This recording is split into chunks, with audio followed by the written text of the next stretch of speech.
Hello, everybody. Welcome to Church at Home with Rachael for Monday, the 16th of January. It's hard to believe we're already halfway through the first month of 2023, isn't it? Welcome to our spare room. This is where I filmed Gospel on the Go yesterday because I'm trying to find a good space to land for recording things. And for whatever reason, today is just a really noisy day in the house.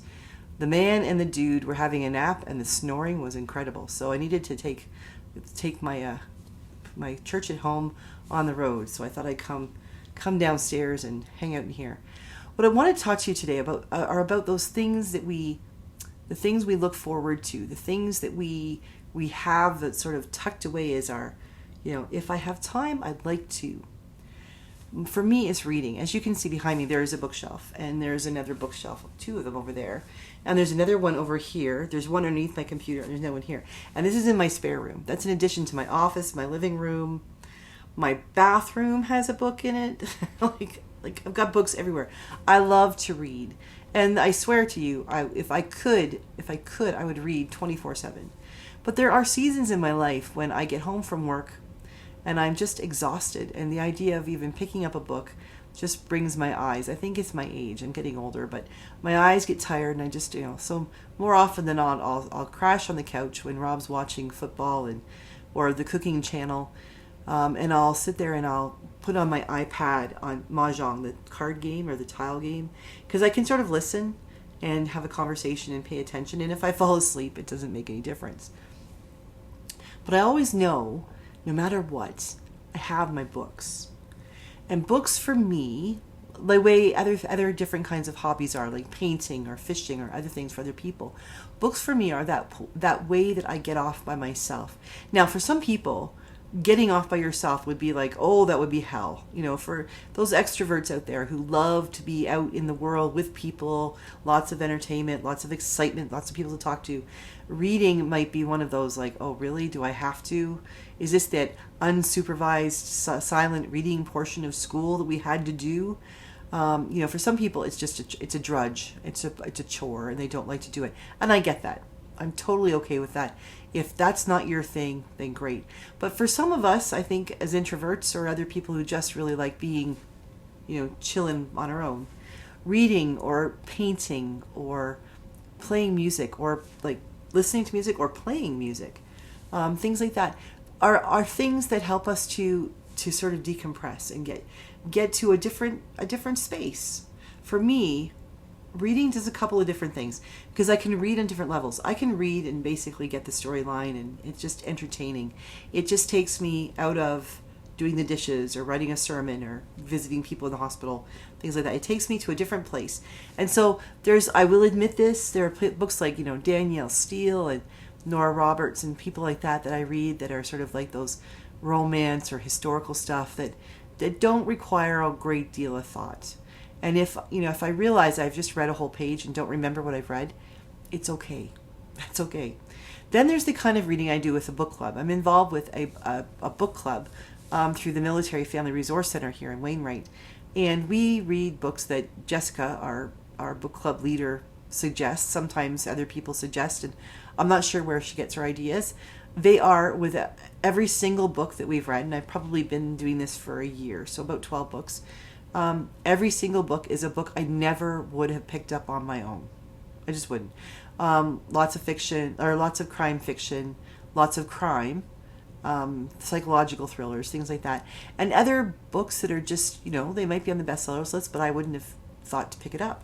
And every single time, I find that I've learned something new. Some of them are books that I think, if I'd known about that, I would have read it on my own. Others are books like, I can't get that several hours back. But at the same time, I grow from reading them. I've learned something from them. They've given me something else to think about. They've expanded my mind, my horizons. And that's always a good thing.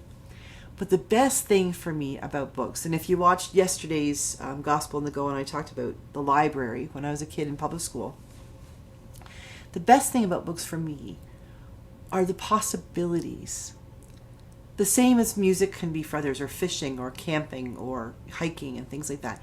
For me, it's the possibilities. Like if I look down below my computer here, below my laptop, I have a whole bunch of books. Like for instance, there's a series of books by Jan Karon, Karon, and it's the Mitford series, and it's all about a priest, an Anglican, an Episcopal priest who's got in a small town. Who's got a sort of a bumbling guy who does his best. Everybody loves him, and not everybody loves him, but he's just that kind of nice guy that everybody turns to, and he lives his life. And I love her books. I've read most of them before, and I've got the whole series of them.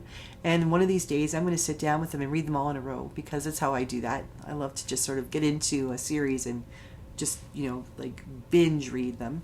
But I'm looking at them thinking, if I ever have a stressful day, I have a world I can turn to where I can relax and not worry, and I know that there's no problem that I need to solve. There's no emergency in the reading that I need to take care of. If it frustrates me, I can put it down. If it excites me, I can keep on reading. Having books that I haven't yet read, or books that I've read and I want to read again, all around me are like, they're like a garden for someone who loves flowers. It lets me immerse myself and know that I'm surrounded by comfortable things. I'm surrounded by something that can change my life if I want it to, but won't if I don't want it to. It's a world in which I have choices and I have control. I can choose to read a book from beginning to end, even if it scares the bejeebers out of me. Or I can choose to put it down and not read it at all. I could choose to throw it out. I don't think I'd ever make that choice, but I could choose to throw it out. I could choose to burn a book. Again, would not ever make that choice.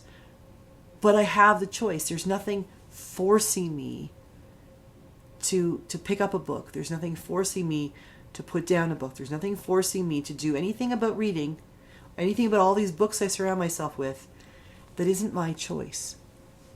And that is empowering, knowing I have a choice, knowing that I have created a space in which maybe nobody else, and in this household, Dude doesn't like to read, and Rob doesn't like to read, so I'm really the only reader in the house.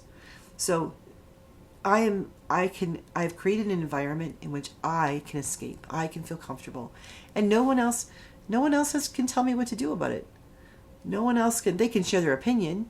They can say, well, I strongly suggest, or I really wish you do this. But at the end of the day, it's still my choice. And the fact is that there's a lot of things in my life I don't feel like I have a lot of choices about. I know I always have the choice. We always have a choice.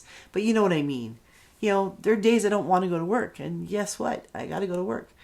There are days when I would really rather sleep in, or I don't want to cut the grass, or I don't want to go out and shovel. Or days when I don't want to answer the phone, or days when I just want to call somebody up and talk to them and they don't want to pick up the phone, or they're not available. So that choice isn't really available for me.